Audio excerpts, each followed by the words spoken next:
Uchqunaga yangi O'zbekistonga kelganman. Yangi mahalla zo'r. Mana o'sha qurilishlar boshlandi. Mana bunaqa imoratlar qurilish ketyapti. Gaz, suv, svet, hamma kommunikatsiyalar bor. Shu yerda 5-6 sotuv yer chiqqan. Mana bunaqa tupik ko'chada. Fasadlari ham yaxshi, uni qo'ni qo'shnishlari ham mana chiroyli uchastkalarni qilishibdi.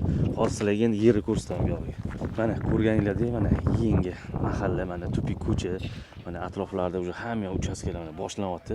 Xullas mana bu joyimiz, mana qo'shni o'zi mana bitta ko'tarish boshlagan. Mana bu joy, mana etigida o'zini anaqa brimyankalarni qurib qo'ygan. Xo'sh, fasadini tushuntiraman. Fasad mana mashitdan bundoq kelganda fasadi 16.3, bu yog'i 35 ketgan. Shunda 5-6 sotuv. Mana o'sha qo'shnilar qurilishni boshladi. Bemalol kelasizlar, gaz, suv, svet, hamma narsa bor. Havolari ham o'sha shahardan boshqacha. Xullas 5-6 sotuv narxini egalari 105 ming so'rashyapti. Yana ozgina tushiradigan joyi bo'ladi. Harakat qilinglar. Zo'r variant. Bu yoqga betlar narxi oshib ketyapti.